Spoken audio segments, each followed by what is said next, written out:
আপনি খুব নির্দয় মানুষ, কখন যে মাইক বন্ধ করেন ঠিক নাই। আমি জীবনে এত ভয় পাই নাই কোথাও, এখন আপনার সামনে দাঁড়াইলে যে ভয় লাগে। আরেকটি রাস্তা হলো, এখানে ব্যারিকেড দিয়ে রাস্তা বন্ধ করে দিল কুত্তা মার্কা নির্বাচনের সময় 14 সালে। 14 সাল থেকে এত লোক মারা গেল, একজন লোকও ক্ষতিপূরণ কেন কেন? মন্ত্রী মহোদয় বলছেন ওভারপাস হবে, এক্সপ্রেস হয়ে হবে, এই রবীন্দ্রসঙ্গীত বহু শুনেছি। মানুষ পেক আমাদেরকে শান্তিপূর্ণ মরতে দেন। ওনার প্রত্যেকটি কথা সরকার যা সচিবরা যা বলে দিয়েছে, ওই যারা টাকা লুণ্ঠন করেছে তারা শিখিয়ে দিয়েছে, সেটাই উনি বলেছেন। কথা শেষ করার আগে, মৃত্যুর আগেও মানুষ মুখে একটু পানি দেওয়ার সুযোগ দেয়, আপনি তাও দেন না। এই প্রকল্পটি বাস্তবায়ন করতে গিয়ে সরকার, আওয়ামী লীগ সরকার 1700 কোটি টাকা ব্যয়, 17,000 কোটি টাকা ব্যয় করেছে। আজকে মরণ ফাঁদ, একই কারণে ঈদের দিনে এই দুর্ঘটনা। বিরোধী নেতা একটা দেখেছেন, এখানে গেটর করছে কয়েক লক্ষ, মারা গেছে 1 লক্ষ লোকের কাছাকাছি। এই পর্যন্ত কিছু হয়নি। আমাদের নতুন যোগাযোগ মন্ত্রী বা সড়ক সেতু মন্ত্রীর সাথে দেখা হয়েছে, আমার মনে হয় তিনি ব্যাপারটা অনুভব করেছেন। কিন্তু জাতি হিসাবে এটা না দেখলে এই মরণ ফাঁদ থেকে রক্ষা পাওয়া যাবে না। ঢাকা কুমিল্লা মহাসড়ক সমাধানের জন্য ব্রিটিশ আমল থেকে রেল লাইন করতে চেয়েছিল। ধান খেতে রেল লাইন হয়েছে, ঢাকা কুমিল্লা রেল লাইন হয় নাই। ঢাকা কুমিল্লা রেল লাইন হইলে চট্টগ্রামের দূরত্ব কমে, ঢাকাটাই কুমিল্লা চট্টগ্রাম পর্যন্ত চলে যেতে পারে। চট্টগ্রাম থেকে কক্সবাজার রেল লাইন হয়েছে, ঢাকা কুমিল্লা হলে সংযোগ হয়, সংক্ষিপ্ত সময় যায়, এই রেল লাইন সফর হয়। মাননীয় স্পিকার, প্রতিবাদের মুখে গত সরকার সড়ক বিভাগের লোকদেরকে টাকা দিতে চেয়েছিল ক্ষতিপূরণ। পত্রিকা আছে গত পরশু দিনের, 25,000 কোটি টাকা তহবিলে আছে শুনেছি। আমার এলাকার এই 16,000 লোকের মধ্যে যাদের লাশও আমরা পাইনি, ভর্তা পেয়েছি, ভর্তা, তাদের কোনো পরিবারকে 10 টাকাও দেওয়া হয় নাই। একটি অমানবিক মরণ ফাঁদ। 50 বছর যাবত লড়াই করছি, কিছুই করতে পারিনি। আশা ছিল এই সংসদ আসলে কিছু করব। আজকে অন্তত প্রশ্নোত্তর আকারে এটা দিয়েছি, মাননীয় মন্ত্রীকে অবহিত করেছি, মাননীয় প্রধানমন্ত্রীকে সিঙ্গাপুর থেকে চিকিৎসার ব্যবস্থা চিঠি দিয়েছি। আমার এখন কুমিল্লা যেতে ভয় লাগে, কি জবাব দেব? আপনার মাধ্যমে সংসদের কাছে, আমার সরকারের কাছে এই জবাবটা জানতে চাই, কি জবাব দেব? মন্ত্রী সাহেবকে সফর করতে বলেছি, তিনি সচিব সাহেবকে পাঠিয়েছেন। আমি বলি, আপনি 3টা মন্ত্রী, এরকম সৌভাগ্য বাংলাদেশে এর আগে কারো হয় নাই। দয়া করে কুমিল্লা আসেন, আমাদেরকে বাঁচান, ভোটার ইজ্জতটা রক্ষা করতে দেন, বৃদ্ধ বয়স্কে মানুষকে জবাব দিতে দেন। লাশের মিছিল কতদিন আর বহন করব একটু বলে দেন। ধন্যবাদ মাননীয় স্পিকার। মাননীয় সদস্য, আপনাকে ধন্যবাদ। মাননীয় সড়ক পরিবহন ও সেতু মন্ত্রী শেখ রবিউল আলমকে এ বিষয়ে একটি সংক্ষিপ্ত বিবৃতি প্রদানের জন্য আহ্বান জানাচ্ছি। বিসমিল্লাহির রহমানির রহিম। সম্মানিত সংসদ সদস্য যেটি উপস্থাপন করেছেন মহান সংসদে, তার পরিপ্রেক্ষিতে আমি অবগত করতে চাচ্ছি। ওখানে একটা ইউলুপ নির্মাণ কাজ চলমান আছে, ইতিমধ্যে অর্ধাংশ কাজ শেষ হয়েছে। এই মুহূর্তে ওই প্রকল্পের ব্যয় বাড়ানোর কোনো সুযোগ নেই, যার ফলে আমরা ভূমি অধিগ্রহণের যে ব্যয় সেটাকে সীমিত করে পূর্ত কাজের ব্যয় আরেকটু বাড়িয়ে যে বাজেট আছে সেটাকে অ্যাডজাস্ট করে এখানকার যে ওভারপাসটা আছে সেটা সম্প্রসারণ করবার জন্য আমলে নিয়ে ইতিমধ্যে নকশা প্রণয়ন করেছি। আমরা মনে করছি এই নকশা অনুসারে এই কাজটি দ্রুততম সময়ের মধ্যে শেষ করতে সক্ষম হব এবং তাতেই ওই জায়গায় যে সমস্যাটা আছে তার একটা স্থায়ী সমাধান হয়ে যাবে। আরেকটি জায়গা এখানে উল্লেখ করা প্রয়োজন বিষয়, ঢাকা চট্টগ্রাম যে মহাসড়ক আছে এটা 10 লেনে উত্তীর্ণ করবার একটা প্রকল্প ইতিমধ্যে ফিজিবিলিটি স্টাডি চলমান রয়েছে। সেখানেও আরও 3টি আন্ডারপাস নির্মাণের পরিকল্পনা সরকার ইতিমধ্যে ওই ফিজিবিলিটি স্টাডির মধ্যে আছে। পাদুয়া বাজারে যে ইউলিপের কথাটা বলা হচ্ছে সেটিকে আবার আমরা ইন্টারসেকশন যেভাবে আছে তার অধীনেও আরও 2টি আপনার আন্ডারপাস নির্মিত হবে, যার ফলে 5টি আন্ডারপাস ওই অঞ্চলে নির্মাণের পরিকল্পনা ইতিমধ্যে সরকার গ্রহণ করছে। দ্রুততম সময়ের মধ্যে বিশদ নকশা আপনার প্রণয়নের কাজ চলছে। আমরা এরপরে ডিপিপি উপস্থাপন করে এই ব্যাপারে যে সমস্যাটা আছে তা সমাধান করতে ইতিমধ্যে পদক্ষেপ গ্রহণ করেছে সরকার।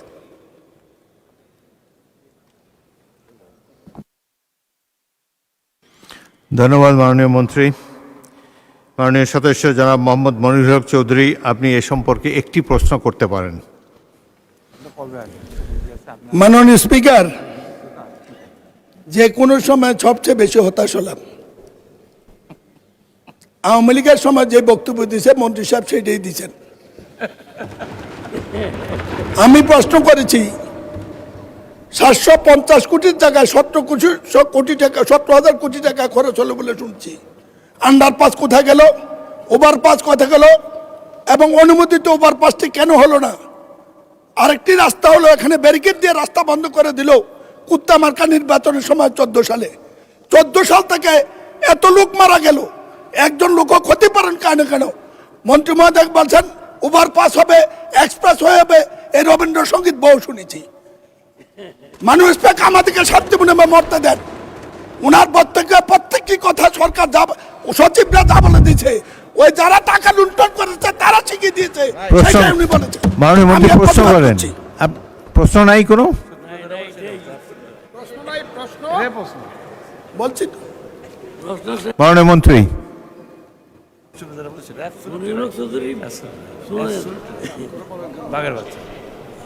প্রকল্পটি এর আগের থেকেই বাস্তবায়ন চলমান আছে।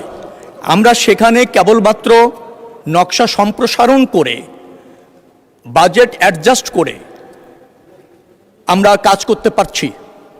আর এখন যে প্রকল্পটি নেওয়া হচ্ছে 10 লেন করবার ক্ষেত্রে ঢাকা চট্টগ্রাম মহাসড়ক, সেখানে কিন্তু ওই অঞ্চলের দুর্ঘটনা, ওই অঞ্চলে যানবাহন চলাচলের ক্ষেত্রে যে শৃঙ্খলা, যে ইন্টারসেকশনগুলি আছে, সেটা যাতে প্রচুর যানবাহনকে ম্যানেজ করতে সক্ষম হয়, যেহেতু পদুয়া বাজারের বেশ কিছু আপনার যুক্ত আছে ইন্টারসেকশন, সেটাকে পরিকল্পনা করে আগামী দিনে যে প্রকল্পটা যাচ্ছে সেখানে আছে। অর্থাৎ পূর্ববর্তী সরকারের আমলে যে প্রকল্পটা হয়েছিল সেই প্রকল্প যতটুকু সংশোধন করা দরকার ততটুকু আমরা করতে পারছি, এর বেশি ওই প্রকল্পে করা সম্ভব হচ্ছে না। সরকার নতুন এসেছে, নিশ্চয়ই মাননীয় সংসদ সদস্য তিনি আমাকে এই বিষয়ে জ্ঞাত করেছেন। আমি সেখানে সচিব এবং আমাদের সড়ক ও জনপথ অধিদপ্তরের দায়িত্বশীল কর্মকর্তাদের তাৎক্ষণিকভাবে পাঠিয়েছি। তারা সেখানে সরজমিনে দেখে আসছে, বেশ কিছু পদক্ষেপ আমরা নিচ্ছি। দ্রুততম সময়ের মধ্যে নিশ্চয়ই মাননীয় সংসদ সদস্য দৃশ্যমান কিছু দেখতে পাবেন। মাননীয় মন্ত্রী, এবার আমার প্রশ্ন, আপনি যেসব পদক্ষেপ নিতে যাচ্ছেন এতে কি মাননীয় সদস্য মনিরুল হক চৌধুরীর সমস্যার সমাধান হবে? এক কথা বলেন, ইয়েস অর নো। আংশিক হবে, আংশিক হবে। ধন্যবাদ মাননীয় মন্ত্রী। একজন ক্রীড়া সংগঠক হিসেবে দুঃখ ভারাক্রান্ত মনে চতুর্দিকে ঘুরে কোনো না পেয়ে এই নোটিশটি আজকে দিয়েছি।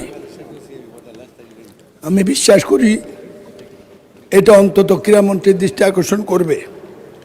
2004 সালে কুমিল্লার দক্ষিণের মানুষের নতুন ঠিকানা সদর দক্ষিণ উপজেলা গঠিত হয়।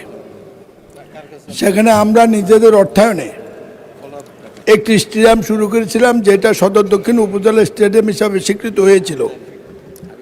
দীর্ঘদিন চেষ্টা করেছি, পরে শুনেছি স্টেডিয়াম উদা হয়ে গেছে, টাকা লুটপাট হয়ে গেছে। সরকার বলে স্টেডিয়াম ওখানে আছে, কিন্তু আমার কুমিল্লা জেলায় এই নামে কোথাও কোনো স্টেডিয়াম সাধ্যমতো চেষ্টা করে উদ্ধার করতে পারিনি।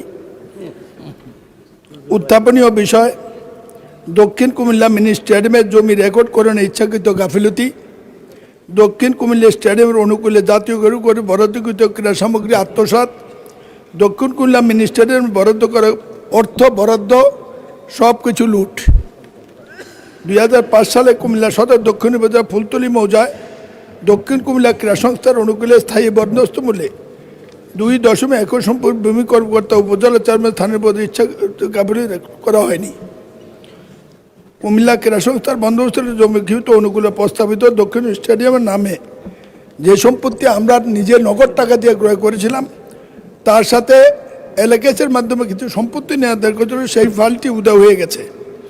আপনার একজন ক্রীড়া সংগঠক, আমি আবেদন জানাবো, এটা আমার ইজ্জতের ব্যাপার। দীর্ঘদিন ক্রীড়াঙ্গনে কাটিয়েছি। মাননীয় প্রধানমন্ত্রীও সংসদে আছেন। এই স্টেডিয়ামটি কোথায় একটু উদ্ধার করে দেওয়ার প্রয়োজনীয় নির্দেশ দেওয়ার জন্য যারা শাহজাহান চৌধুরী, চট্টগ্রাম 15।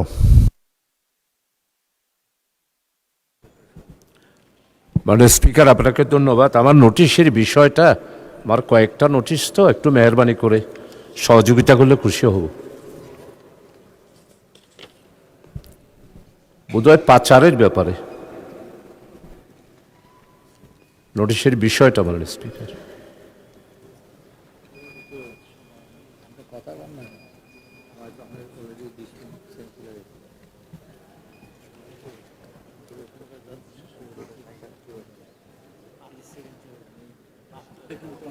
দুর্নীতিমুক্ত বাংলাদেশের উপর বলেন, অর্থ পরিকল্পনা মন্ত্রীকে আপনি মাননীয় নোটিশ দিয়েছেন। স্পিকার, আপনাকে অসংখ্য ধন্যবাদ।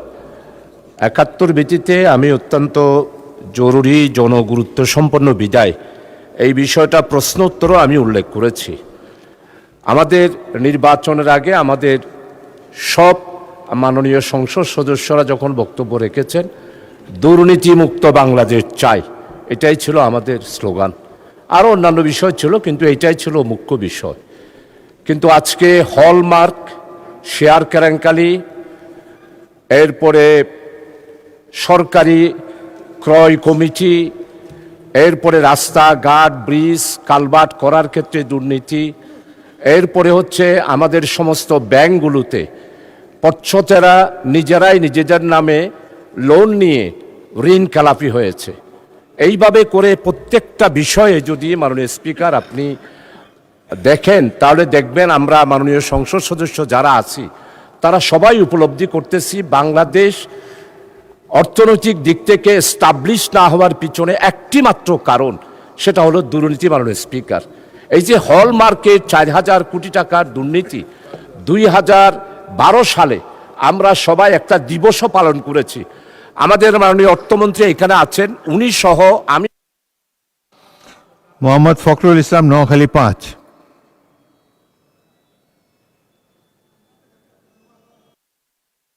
আমার নোয়াখালী 5 কোম্পানিগঞ্জ তথা কবিরহাট থানার এবং সদরের 2টা থানা নিয়ে 2টা ইউনিয়ন নিয়ে গঠিত। আমার এলাকাতে নির্বাচন এলাকা বিশাল এলাকা, উপকূলীয় চরাঞ্চল বেষ্টিত একটি জনপদ। বিপুল জনগোষ্ঠীর এই অঞ্চলে বর্তমানে 2টি থানায় 2টি পুরাতন পুলিশ ভ্যান দিয়ে মানুষের জানমাল এবং নিরাপত্তা বিধান সম্ভব নয়। এলাকার মাদক দ্রব্যের উৎপাত সহ মাটি কাটার অবৈধ বাহিনীর উৎপাত সহ অবৈধ বালি উত্তোলন, নানা সমস্যা জর্জরিত কোম্পানিগঞ্জ এবং কবিরহাট উপজেলার আইনশৃঙ্খলা স্থিতিশীল রাখা সহ জনগণের জানমাল নিরাপত্তা বিধানের লক্ষ্যে 2টি পুলিশ ভ্যান এবং তার পাশে সদর পূর্বাঞ্চলের একটা জন্য সহ মোট 3টি পুলিশ ভ্যান অত্যন্ত জরুরি। এমত অবস্থায় মাদক মুক্ত এবং সেখানে চরাঞ্চলে অবৈধ বালি এবং মাটি উত্তোলন বন্ধ করার লক্ষ্যে এটা খুব জরুরি। যদি এগুলো দয়া করে যদি জরুরি ভিত্তিতে বরাদ্দ করা যায় তাহলে নিরাপদ এলাকা করা সম্ভব। মাননীয় স্পিকার, আপনাকে ধন্যবাদ। আসসালামু আলাইকুম।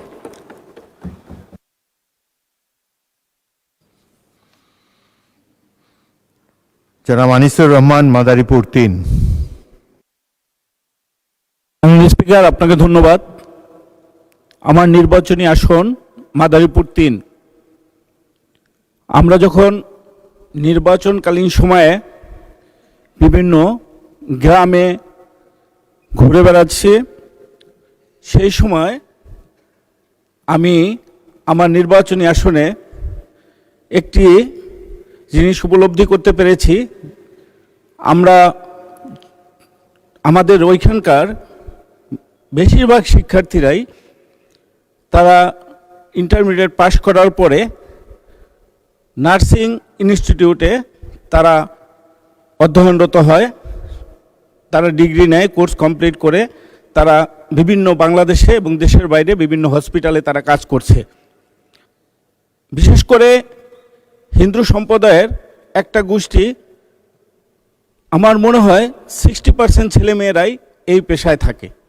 সেইখান থেকে আমি উপলব্ধি করতে পেরেছি আমার নির্বাচনী আসনে ঢাসার উপজেলায় আমি একটি নার্সিং ইনস্টিটিউট করে দেওয়ার জন্য আমি মাননীয়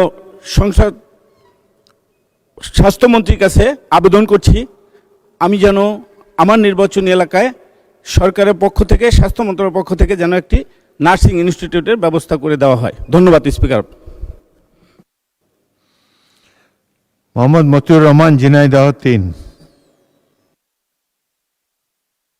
মাননীয় স্পিকার, আপনাকে ধন্যবাদ। আপনার মাধ্যমে আমার নির্বাচনী এলাকা 83 ঝিনাইদহ 3-এর মহেশপুর কোটচাঁদপুরের সকল পর্যায়ের আপামর জনসাধারণকে আমি সালাম, প্রীতি ও শুভেচ্ছা জানিয়ে আমি at the very outset I would like to pay many thanks to my Lord who has created this vast universe, I mean this vast multitude of creations, into the midst of which we have been placed unto, and then many greetings to you from the deepest corner of my heart. মাননীয় speaker, আমার নির্বাচনী এলাকাটা very close two neighbouring border area of India. এখানকার রাস্তাঘাট বড় চলাচলের অনুপযোগী। আমি যে বিষয়টি নোটিশ করেছি তা হলো আমার নির্বাচনী এলাকাতে একটি কৃষি ফার্ম আছে। 1940 সালে এটা প্রতিষ্ঠিত হয় হেমেন্দ্রনাথ দত্তের সহযোগিতায়। এনিওয়ে এখানে 2737 একর জমি আছে মাননীয় স্পিকার।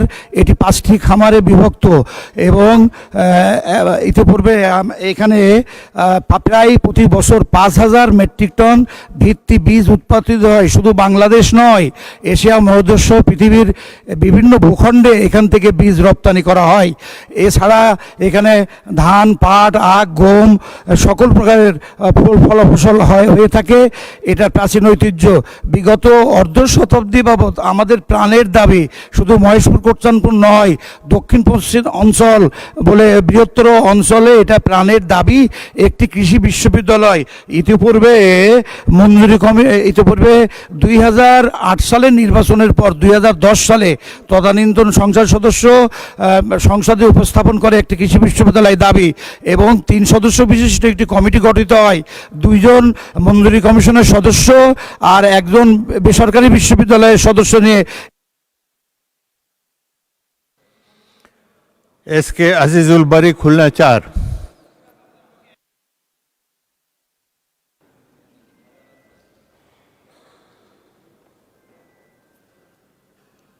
আজিজুল বারী অনুপস্থিত। পরবর্তী বক্তা মোহাম্মদ গোলাম রসুল, যশোর 4। বিসমিল্লাহির রহমানির রহিম। মাননীয় স্পিকার, আজকে এই মহান সংসদে আমাকে কথা বলার সুযোগ দেওয়ার জন্য আপনাকে ধন্যবাদ। আজকে আমি 71 বিধিতে যে প্রশ্নটা এখানে রেখেছিলাম, যশোরের একটা গুরুত্বপূর্ণ জনগণের একটি সমস্যা, সেটা হচ্ছে ভবদার জলাবদ্ধতা। এই বিষয়ে কথা বলার আগেই আমার নির্বাচনী এলাকা যশোর 4, বাগারপাড়া, অভয়নগর এবং বসুন্ধিয়া ইউনিয়নের প্রায় 7 লক্ষ মানুষকে আমি ধন্যবাদ জানাই, তাদেরকে শুভেচ্ছা জানাই যে বিগত নির্বাচনে তারা আমাকে নির্বাচিত করে মহান সংসদে পাঠিয়েছেন। আমি আজকের দিনে আমাদের সেই সমস্ত শহীদদের কথা বিশেষভাবে স্মরণ করছি, জুলাই আন্দোলনে যারা বাংলাদেশে শহীদ হয়ে রক্ত ঝরিয়ে আজকে একটি নির্বাচনের মাধ্যমে সংসদে এসে কথা বলার সুযোগ আমাদেরকে তৈরি করে দিয়েছেন। মাননীয় স্পিকার, আমার এলাকার যে সমস্যাটা সেটা ভবদার জলাবদ্ধতা। 1961 সালে আমাদের নির্বাচনী এলাকা এই অভয়নগর উপজেলার ভবদা নামক স্থানে টেকা নদীর উপরে স্লুইস গেট দেওয়া হয়েছিল।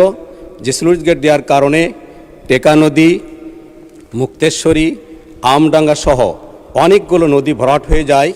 এই ভরাটের কারণে সেখানে 88 সাল থেকে জলাবদ্ধতা শুরু হয়। প্রায় 38 বছর ধরে এই জলাবদ্ধতা চলছে। এখানে প্রায় 15টা ইউনিয়ন, আমার নির্বাচন এলাকা 4টা, মনিরামপুর, কেশবপুর এবং ডুমুরিয়ার 15টা ইউনিয়নের প্রায় 150 গ্রাম প্লাবিত, প্রায় 2 লক্ষ মানুষ মানবতার জীবনযাপন করে।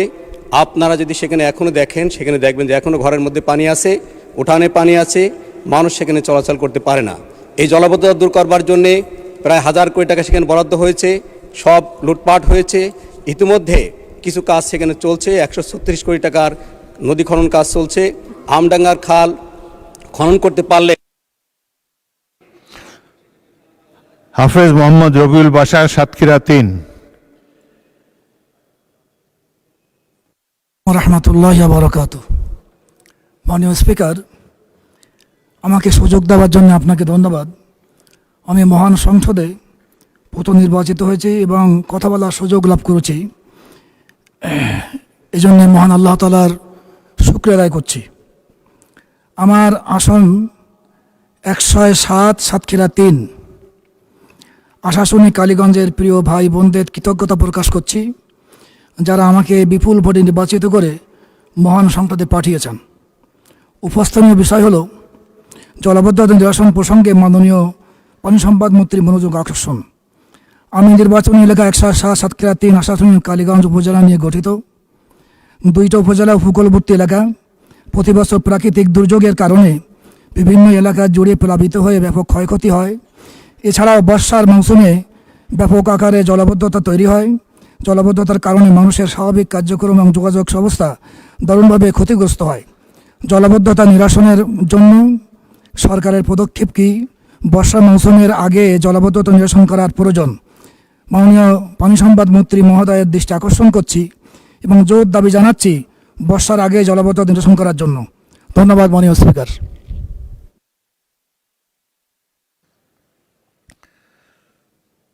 শাহ মোহাম্মদ ওয়ারেস আলী মামুন, জামালপুর 5। মাননীয় স্পিকার, আপনাকে ধন্যবাদ। আলহামদুলিল্লাহ, আমি মহান আল্লাহর কাছে শুকরিয়া করছি আজকে এই মহান সংসদে দাঁড়িয়ে কথা বলার সুযোগ পেয়েছি। আমি আমার মাননীয় চেয়ারম্যান, মাননীয় প্রধানমন্ত্রী এবং সংসদ নেতা জনাব তারেক রহমানের কাছে কৃতজ্ঞ আমাকে মনোনয়ন দেওয়ার জন্য। আমি আমার নির্বাচনী আসন জামালপুর 5, আমার 15টি ইউনিয়ন এবং পৌরসভা নিয়ে 5,74,000 ভোটার, তাদের কাছে কৃতজ্ঞ আজকে মহান সংসদে দাঁড়িয়ে জামালপুরের পক্ষে কথা বলার সুযোগ করে দেওয়ার জন্য। মাননীয় স্পিকার, আমি গত কয়েকদিনে বেশ কয়েকটি নোটিশ দিয়েছি। টাঙ্গাইল জামালপুরের 4 লেন সড়ক, Dhaka Jamalpur double line rail, আমার সাংস্কৃতিক পল্লী, স্বাস্থ্যসেবা সহ বিভিন্ন বিষয় নিয়ে দুর্ভাগ্য কথা বলার সুযোগ হয় নাই। আজকে সুযোগ দিয়েছেন, এর জন্য আমি কৃতজ্ঞতা জানাচ্ছি। আজকের মূলত নোটিশটি ছিল আমার 15টি ইউনিয়নের মধ্যে 2টি ইউনিয়ন নদী দ্বারা সম্পূর্ণরূপে বিচ্ছিন্ন। এখানে নদীর কারণে এই 2টি ইউনিয়ন বিচ্ছিন্ন হওয়ার কারণে এলাকার যোগাযোগ ব্যবস্থা না থাকার কারণে সেখানে শিক্ষা সহ নানা দিক থেকে সেই এলাকার মানুষ জীবনযাত্রায় অনেক পিছিয়ে রয়েছে। সেখানে ব্যাপক পরিমাণে রবি শস্য উৎপাদিত হয়, কিন্তু তারা এটি বাজারজাত করতে পারে না। সেইখানে আমার তুলসীচর ইউনিয়নের সাথে নরুন্দির ব্রহ্মপুত্র নদীর উপর একটি ব্রিজ নির্মিত হলে সে এলাকার মানুষ ব্যাপকভাবে উপকৃত হবে এবং তাদের জীবনযাত্রা উন্নত হবে। এই ব্যাপারে আমি মাননীয় স্থানীয় সরকার মন্ত্রীর দৃষ্টি আকর্ষণ করে নোটিশ দিয়েছিলাম। আমার বিশ্বাস এই বিষয়টি মাননীয় স্থানীয় সরকার মন্ত্রী গুরুত্ব সহকারে দেখবেন। এবং একই সাথে আমি মাননীয় প্রধানমন্ত্রীর কাছে আবেদন করছি, দীর্ঘ 30 বছর পরে ধানের শীষে ভোট দিয়ে আমাকে নির্বাচিত করেছেন। মানুষ অনেক স্বপ্ন নিয়ে, এই স্বপ্ন বাস্তবায়নে মাননীয় প্রধানমন্ত্রীর সহযোগিতা কামনা করছি। মাননীয় স্পিকার, আপনাকে ধন্যবাদ। মোহাম্মদ মুস্তাফিজুর রহমান বাবুল, জামালপুর 3।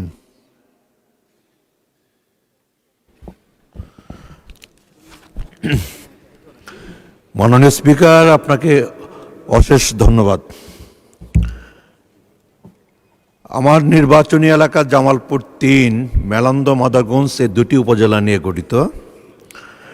মেলান্দ উপজেলায় 2017 সনে একটি বিজ্ঞান ও প্রযুক্তি বিশ্ববিদ্যালয় প্রতিষ্ঠা করা হয়েছে।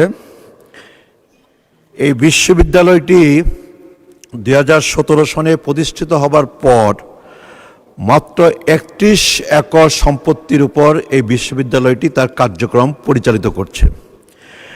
এই 31 একর সম্পত্তির মধ্যে 15 একর সম্পত্তি বিশ্ববিদ্যালয়ের নিজস্ব সম্পত্তি, আর বাকি 16 একর সম্পত্তি হচ্ছে অধিগ্রহণ করা, কিন্তু এখন পর্যন্ত এই 16 একর সম্পত্তির প্রকৃত মালিকদেরকে তাদের পাওনা বুঝিয়ে দেওয়া হয় নাই। এ কারণে ওই সম্পত্তির মালিকদের মধ্যে এক ধরনের ক্ষোভ বিরাজ করছে। মাননীয় স্পিকার, 2017 সনে এই বিশ্ববিদ্যালয়টি প্রতিষ্ঠিত হয়েছে। প্রতিষ্ঠিত হবার আগে ঠিক এই স্থানে একটি ফিশারি কলেজ ছিল। এই ফিশারি কলেজের জন্য যে অবকাঠামো ছিল, সেই অবকাঠামোকে কেন্দ্র করে, অবকাঠামোর উপর ভিত্তি করে 2017 সনে এই বিশ্ববিদ্যালয়টি প্রতিষ্ঠা করা হয়েছে। বিশ্ববিদ্যালয়টি প্রতিষ্ঠিত হওয়ার পর আজ পর্যন্ত বিশ্ববিদ্যালয়ের একাডেমিক ভবন, বিশ্ববিদ্যালয়ের আপনার প্রশাসনিক ভবন, বিশ্ববিদ্যালয়ের শিক্ষার্থীদের জন্য আবাসিক ভবন নির্মাণ করা হয় নাই, এবং ইতিমধ্যে বিশ্ববিদ্যালয়ের পক্ষ থেকে বিশ্ববিদ্যালয়ের উন্নয়নের জন্যে প্রয়োজনীয় সম্পত্তি অধিগ্রহণ করা থেকে শুরু করে বিশ্ববিদ্যালয়ের যাবতীয় উন্নয়নের জন্য একটি ডিপিপি। মোহাম্মদ মাহবুবুর রহমান, রংপুর 3।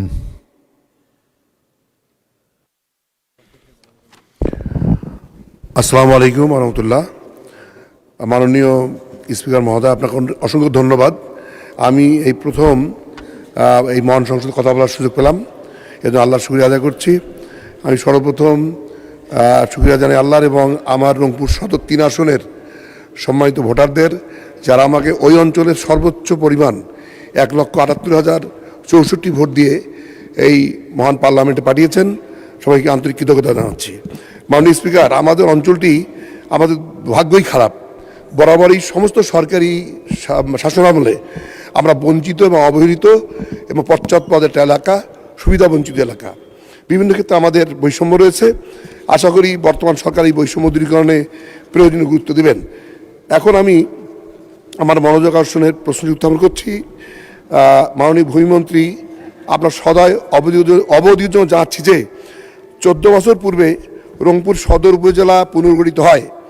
এই উপজেলার অধীন খলেয়া ইউনিয়নের ভূমি সংক্রান্ত সমস্ত ধরনের কাজ, যেমন জমি ক্রয় বিক্রয়, খাজনা খারিজ ইত্যাদি গঙ্গাচড়া উপজেলায় গিয়ে করতে হয়। এতে জনগণকে নানা অসুবিধা ও ভোগান্তির পোহাতে হয়। ফেসিস্ট আমলে বারবার আবেদন করেও এর কোনো প্রতিকার পাওয়া যায়নি। এই সমস্যা দূরীকরণে খলেয়া ইউনিয়নে ভূমি সংক্রান্ত সমস্ত কাজ সদর উপজেলায় ন্যস্ত করার জন্য আপনার মনোযোগ আকর্ষণ কি, আশা করি ব্যাপারে প্রয়োজনীয় ব্যবস্থা গ্রহণ করবেন। আসসালামু আলাইকুম।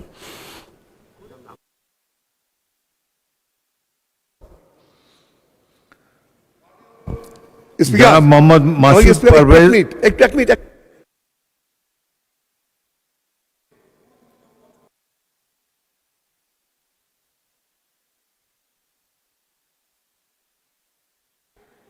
মাইকে বলেন। আমার নাম হলো মোহাম্মদ মাহবুবুর রহমান বেলাল, এটা আমার এনআইডি নাম, কিন্তু বরাবরই এখানে নাম বলার সময় বেলাল নামটি বাদ দেওয়া হচ্ছে। কাইন্ডলি এটা একটু সংশোধন করে নেবেন। ধন্যবাদ মাননীয় সদস্য।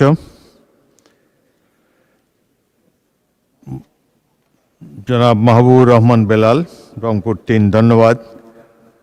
পরবর্তী বক্তা মোহাম্মদ মাসুদ পারভেজ, চুয়াডাঙ্গা 1।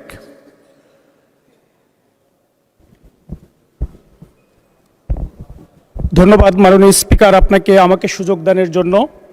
পাশাপাশি আমি কৃতজ্ঞতা প্রকাশ করছি আমার চুয়াডাঙ্গা 1, চুয়াডাঙ্গা সদর এবং আলমডাঙ্গার সকল ভোটার এবং জনগণকে, যারা এই প্রথমবার আমাকে মাননীয় মহান সংসদে এসে কথা বলার সুযোগ দিয়েছেন এবং তাদের পক্ষে কথা বলার সুযোগ দান করেছেন। মাননীয় স্পিকার, আমরা চুয়াডাঙ্গা একটি সীমান্তবর্তী জেলা। স্বাধীনতার পর থেকেই বিভিন্ন ক্ষেত্রে আমরা পিছিয়ে পড়া জেলা হিসেবে পরিগণিত হয়ে এসেছি। একটি 3rd ক্যাটাগরির জেলা হিসেবে আমাদেরকে অবহিত করা হয়েছে, যার কারণে শিক্ষা, চিকিৎসা সকল ক্ষেত্রে আমরা অন্যান্য জায়গা থেকে অনেক পিছিয়ে রয়েছি। মাননীয় স্পিকার, আপনার মাধ্যমে জানাতে চাই, আমার চুয়াডাঙ্গা জেলাতে 4টা উপজেলা আছে, তার মধ্যে আমার নির্বাচনী আসনে 2টি উপজেলা। এই 4টি উপজেলাতে প্রায় 13 লক্ষ অধিক লোকের বসবাস।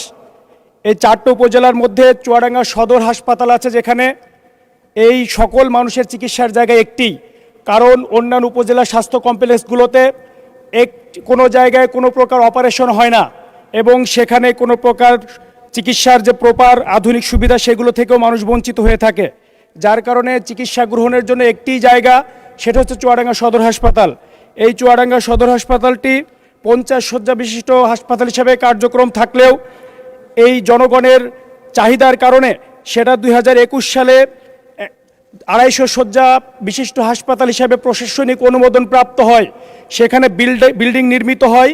কিন্তু বিগত সরকারের দুর্নীতি এবং তাদের যে সমস্ত সম্পদ করায়ত্তের কারণে সেই বিষয়গুলো স্যার এখনো পর্যন্ত মাননীয় স্পিকার আলোর মুখ দেখতে পাই নাই, সেখানে এখনো পর্যন্ত আমরা সেবা বঞ্চিত হয়ে এসেছি।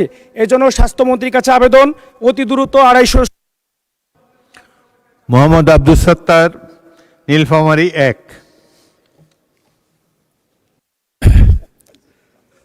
মাননীয় স্পিকার, আপনাকে অসংখ্য ধন্যবাদ। মহান সংসদে আজকে কথা বলার সুযোগ পাওয়ার জন্য আল্লাহ তাআলার শুকরিয়া আদায় করছি, আলহামদুলিল্লাহ। মাননীয় স্পিকার, নীলফামারী জেলা উত্তর জনপদের একটি অবহেলিত জেলা। সেখানে ডুমারডিমলার এখনো পর্যন্ত বেশ কয়েকশো শিক্ষক যারা ইবতেদায়ী মাদ্রাসার শিক্ষকতার কাজ করে আসছেন। দুঃখজনক হলে সত্য, 40 বছর যাবৎ তারা বিনা পয়সায় কাজ করে আসছেন। এখনো পর্যন্ত তাদের সরকারি বেতন ভাতার কোনো ব্যবস্থা করা হয়নি, এবং সেই সাথে তারা ইবতেদায়ী মাদ্রাসাকে সমুন্নত করার ক্ষেত্রে নিজেদের উদ্যোগে যে পড়াশোনার ব্যবস্থা করে আসছেন। এই চরাঞ্চলের দরিদ্র জনগোষ্ঠীকে আর্থিকভাবে স্বাবলম্বী করতে হলে অবশ্যই সরকারের আমি দৃষ্টি আকর্ষণ করছি, অনতি বিলম্বে তাদের এই প্রতিষ্ঠানগুলো বেতন ভাতার আওতায় আনা হবে কিনা এই বিষয়ে মাননীয় শিক্ষামন্ত্রীর দৃষ্টি আকর্ষণ করছি। মাননীয় স্পিকার, আমার এই উত্তর জনপদের শিক্ষা প্রতিষ্ঠানগুলোকে আরও সুসজ্জিত করে, যাতে করে গুণগত মান উন্নত করে দেশের ও জাতির কল্যাণে তারা আত্মনিয়োগ করবে, এই বিষয়ে আপনার মাধ্যমে আমি সরকার বাহাদুরের দৃষ্টি আকর্ষণ করছি। মাননীয় স্পিকার, আমি আরও বলতে চাই, বিশেষ করে 27 তারিখে শিলাবৃষ্টিতে বেশ কিছু ঘরবাড়ি, প্রায় 8,000-এর অধিক ঘরবাড়ি বিধ্বস্ত হয়েছে। এ বিষয়ে দুর্যোগ ব্যবস্থাপনা মন্ত্রীর পক্ষ থেকে কোনো ব্যবস্থা নেওয়া হয়েছে কিনা আমি। মোহাম্মদ মাজেদুর রহমান, গাইবান্ধা 1।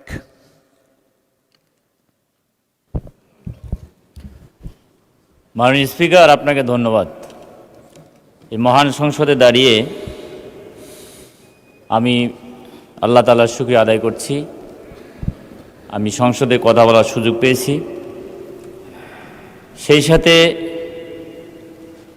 আমার নির্বাচনী এলাকা গাইবান্ধা 1, 29 গাইবান্ধা 1, সকল জনগণকে আমি ধন্যবাদ জানাচ্ছি এবং কৃতজ্ঞতা জানাচ্ছি। মাননীয় স্পিকার, আমার জেলার নাম হচ্ছে গাইবান্ধা, অবহেলিত বঞ্চিত একটি জেলা। সেই জেলার অবহেলিত একটি উপজেলা হচ্ছে সুন্দরগঞ্জ। এখানে 6 লক্ষাধিক মানুষ বসবাস করে। আমার সুন্দরগঞ্জের এই 6 লক্ষ মানুষের জন্য মাত্র একটি উপজেলা স্বাস্থ্য কমপ্লেক্স 50 শয্যা বিশিষ্ট।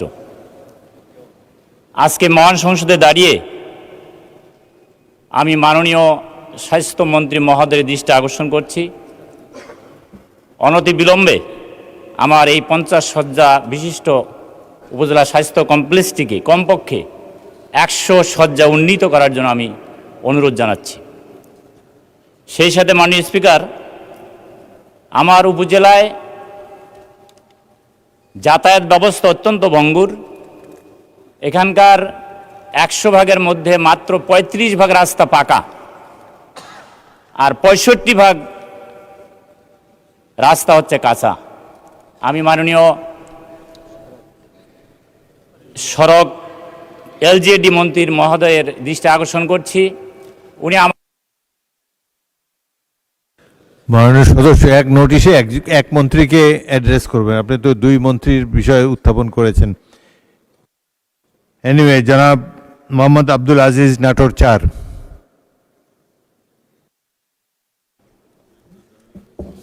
মাননীয় স্পিকার, আপনাকে ধন্যবাদ জানাই। হাজারো ইতিহাস ঐতিহ্যে গাথা চলন বিলের দেশ নাটোর, চলন বিলের প্রাণকেন্দ্রেই অবস্থান করে গুদাসপুর বড়াইগ্রাম উপজেলা। সর্বস্তরের মানুষ নিরঙ্কুশ ভোটের ব্যবধানে আমাকে সংসদে পাঠিয়ে কথা বলবার মতো সুযোগ করে দিয়েছেন।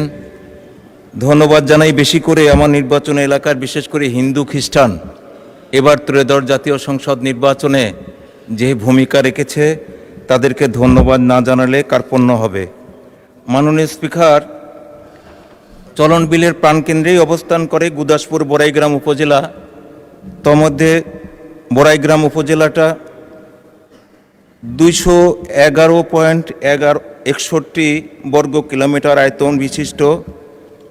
2022 সালের জনশুমারি অনুসারে 3,09,000 লোকের বসবাস। কৃষিপ্রধান এলাকা, প্রায় 80% লোক কৃষিকাজের সঙ্গে জীবিকা নির্বাহ করে। খাদ্যে স্বয়ংসম্পন্ন হলেও শিক্ষা ও আধুনিক প্রযুক্তি জ্ঞানের দিক থেকে এলাকাটি একেবারেই পিছিয়ে। বিগত ফ্যাসিস্ট সরকারের আমলে প্রযুক্তি প্রসারের স্লোগানে সারা বাংলাদেশ প্রকম্পিত হলেও আমার নির্বাচনী এলাকার এর কোনো ছোঁয়া লাগেনি। ফলে এলাকার যুব সমাজের কর্মসংস্থানেরও কোনো সুযোগ হয়নি। মাননীয় প্রধানমন্ত্রী রাষ্ট্র মেরামতের 31 দফা বাস্তবায়নের যুব সমাজরাই অন্যতম কারিগর। যুবকরাই গড়বে দেশ, সমৃদ্ধশালী হবে বাংলাদেশ। যুবকরা বেকার থাকার কারণে নির্বাচনী এলাকার একটি যুব প্রশিক্ষণ কেন্দ্র স্থাপন করা অতীব জরুরি। যুবকদের প্রশিক্ষণ প্রাপ্ত করলেই তারা কর্মসংস্থানের ব্যবস্থা খুঁজে পাবে।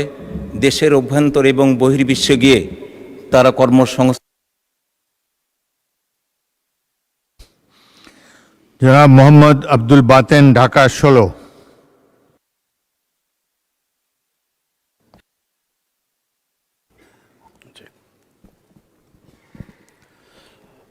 মাননীয় স্পিকার, আপনাকে ধন্যবাদ আমাকে কথা বলার সুযোগ দেওয়ার জন্য। সেই সঙ্গে আমি ধন্যবাদ জানাচ্ছি ঢাকা 16 আসনের জনগণকে আমাকে সংসদ সদস্য হিসেবে নির্বাচিত করে এই কথা বলার সুযোগ সৃষ্টি করার জন্য। মাননীয় স্পিকার, আমরা সকলেই জানি ঢাকা শহরের উত্তর অংশের পল্লবী ও রূপনগর একটি তুলনামূলকভাবে কম উন্নত এলাকা। এখানকার অধিকাংশ অধিবাসী নিম্ন আয়ের এবং তারা শ্রমজীবী। তারা সবসময় অভাব অনটনের সঙ্গে যুদ্ধ করে বেঁচে থাকে, কিন্তু তাদের সুচিকিৎসার কোনো ব্যবস্থা নাই। আমি যতটুকু জানি পল্লবী এবং রূপনগরে তো নয়ই, বৃহত্তর মিরপুর নিয়ে যে 3টে আসন হয়েছে, ঢাকা 15, ঢাকা 16 এবং 14, এই 3টে আসনের মধ্যে কোথাও একটি সরকারি জেনারেল হাসপাতাল নাই। আমার মাননীয় স্বাস্থ্যমন্ত্রীর নিকট প্রশ্ন যে মিরপুর এলাকায়, এই বৃহত্তর মিরপুর এলাকায় যদি সুযোগ হয়, আমার এলাকায় রূপনগর এবং পল্লবীতে এখানে অনেক সরকারি জমি আছে বলে আমি জানি, এই এলাকায় একটি জেনারেল হাসপাতাল করার কোনো পরিকল্পনা আছে কি না? ধন্যবাদ মাননীয় স্পিকার। মাননীয় সদস্যবৃন্দ, জরুরি জনগুরুত্ব সম্পন্ন বিষয়ে মনোযোগ আকর্ষণ বিধি 71-এর আওতায় প্রাপ্ত নোটিশ সমূহের উপরে 2 মিনিটের আলোচনার পর্ব এখানে শেষ হলো। দিনের কার্যসূচি অনুযায়ী এখন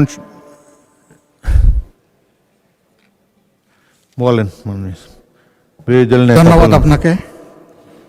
আমি আজকের যে কর্মসূচি পেয়েছি সেখানে সম্পূরক কার্যসূচি বলে আরেকটা পেজ পেয়েছি। তো এখানে কিছু বিল সামনে আনা হয়েছে এবং এগুলা অধ্যাদেশকে কেন্দ্র করেই হয়েছে বলে আমার ধারণা। যদি তাই হয়ে থাকে তাহলে 133টা অধ্যাদেশ এটাকে যাচাই বাছাই করার জন্য একটা বিশেষ কমিটি হয়েছিল। সেই কমিটি থেকে একটা রিপোর্ট সেদিন পেশ করা হয়েছে, আপনি যেটা অনুমোদন করেছেন। সেখানে কিছু অধ্যাদেশ ল্যাপসের প্রস্তাব আছে। আমরা এই বিষয়গুলো আগের যে নোটিশ পেয়েছিলাম তার সাথে মিলিয়ে আমরা দেখলাম যেগুলো ল্যাপস করা হয়েছে প্রস্তাবনায় সেগুলো খুবই গুরুত্বপূর্ণ এবং এটা জুলাই স্পিরিটের সাথে সম্পৃক্ত। আমি আপনার বরাবরে বিনয়ের সাথে বলবো যে আমরা এই বিষয়ে আলোচনা করতে চাই এবং সেটা সংসদের প্রপার্টি। সংসদে এই বিষয়ে আমাদেরকে আলোচনার সুযোগ যেন তৈরি করে দেওয়া হয়। ধন্যবাদ মাননীয় স্পিকার। মাননীয় আইনমন্ত্রী কিছু বলবেন? বলুন। স্পিকার, মাননীয় বিরোধী দলীয় নেতা যে দুইটা বিলের ব্যাপারে আজকে উত্থাপন করেছেন, উনি হয়তো এটা মিস করে গেছেন। এটা কোনো অধ্যাদেশ থেকে উৎসারিত কোনো আইন নয়, এটা ফ্রেশ বিল আকারে দুইটি মন্ত্রণালয় পাঠিয়েছেন। এই দুটি বিল 133টা অধ্যাদেশের অন্তর্ভুক্ত নয়, ফলে এটা ফ্রেশ বিল আকারে আসছে। আর উনি যে একটা আলোচনার কথা বলেছেন 133টা অধ্যাদেশের বিষয়ে আপনাদের সামনে যখন আসবে তখন উত্থাপন করব। ওনারা যেটা বলছেন আমরা ল্যাপস করেছি, কোনোটা হেফাজত করা হচ্ছে, আমরা পরবর্তীতে বিল আকারে অধিকতর যাচাই বাছাই করে আপনাদের সামনে সেগুলো আনব মাননীয় স্পিকার। সেটা যথাসময়ে উত্তর দেব আমরা। মাননীয় স্পিকার, আপনাকে ধন্যবাদ। ধন্যবাদ মাননীয় বিরোধী দলের নেতা। আজকে আমরা দুটা বিল, আপনি আমারটা একটু শুনুন। আজকে আমরা দুটি বিল সম্পর্কে আলাপ আলোচনা বিবেচনা করব। এগুলো তো সর্বসম্মতিক্রমে যে দুটি বিল এখানে এসেছে সেটি ওই বিরোধী দল নেতাকে মাইক দেন। বিগত ঈদের সময় যেভাবেই হোক অনেকগুলো মানুষের জীবন চলে গেছে এবং এর মাঝে দুইটা ঘটনা খুবই হৃদয় বিদারক। একটা ট্রেনের সাথে বাসের সংঘর্ষ কুমিল্লায়, আর একটা ফেরিতে ডুবে অনেকগুলো মানুষের জীবন। আমরা কি অনুরোধ করতে পারি যে তাদের জন্য এই মহান সংসদে আমরা একটু দোয়া করব, তাদের মাগফিরাতের জন্য এবং তাদের আত্মীয় স্বজন তারা সহ আরও যারাই নিহত হয়েছেন তাদের জন্য আমরা দোয়া করব, তাদের আত্মীয় স্বজনের জন্য দোয়া করব। ধন্যবাদ মাননীয় স্পিকার। মাননীয় সদস্যবৃন্দ, আমাদেরকে 9 তারিখের মধ্যে কয়েকটা বিল পাস করতে হবে, 93টি বিলের মতো পাস করতে হবে। তারপরেও আপনাদের অনেক বক্তব্য সেখানে থাকবে, আমরা বিষয়টি পরবর্তীকালে দেখব। এখন দিনের কার্যসূচি অনুসারী কার্যপ্রণালী বিধির 71 অনুসারী জরুরি জনগুরুত্ব সম্পন্ন বিষয়ে মনোযোগ আকর্ষণের জন্য গৃহীত নোটিশসমূহের উপরে আলোচনা। প্রথমে আমি কুমিল্লা 6 থেকে নির্বাচিত মাননীয় সদস্য মনিরুল হক চৌধুরীকে তার জরুরি জনগুরুত্বপূর্ণ বিষয়ে মনোযোগ আকর্ষণের নোটিশটি পড়ার জন্য আহ্বান জানাচ্ছি। নোটিশটি পড়বেন। মাননীয় স্পিকার, আমার নোটিশ সড়ক বিভাগ সৃষ্ট কুমিল্লার পদুয়ার বাজারে ঢাকা চট্টগ্রাম মহাসড়ক ও কুমিল্লা মহাসড়কের সংযোগস্থলে সড়ক বিভাগ সৃষ্ট দানবীয় ব্যারিকেড এবং কুমিল্লা পাবলিক টমসম ব্রিজ সহ 7টি স্থানে আন্ডারপাস সার্ভিস লেন নির্মিত না হয় স্থানটি একটি মরণ ফাঁদে রূপান্তর হয়েছে তার প্রতিকার প্রসঙ্গে। মাননীয় স্পিকার, ঢাকা চট্টগ্রাম মহাসড়ক ব্রিটিশ আমল থেকে বাংলাদেশের 1 নম্বর মহাসড়ক। পাকিস্তান আমলেও তাই ছিল, বাংলাদেশ আমলে তো বটেই। দুর্ভাগ্যজনক এই জাতি 2003-4 সালের আগে এই রাস্তাটি কেউ খেয়াল করেনি। দেশনেত্রী বেগম খালেদা জিয়া কুমিল্লা সফরের পরে এরপরে তৎকালীন অর্থমন্ত্রী জনাব সাইফুর রহমান সফরের পরে এই রাস্তাটির জন্য যা চেয়েছে তাই বরাদ্দ সড়ক বিভাগকে দিয়েছে, কিন্তু কাজটা বাস্তবায়ন হয় নাই। আওয়ামী লীগ সরকারের সময় বাস্তবায়ন করতে গিয়ে এই রাস্তায় বরাদ্দকৃত টাকার চেয়ে। মাননীয় সদস্য, আপনি আগেও সংসদ সদস্য নির্বাচিত হয়েছেন, এই পর্যায়ে আপনি শুধু নোটিশটা পড়বেন, তারপরে যদি বাড়তি কোনো কথা থাকে সম্পূরক প্রশ্নের সময় বলবেন। এখন জাস্ট নোটিশটা অনুগ্রহ করে পড়ে যান। দেশ অর্থ এই সরকার করেনি, 2003 সাল খালি তো করেন।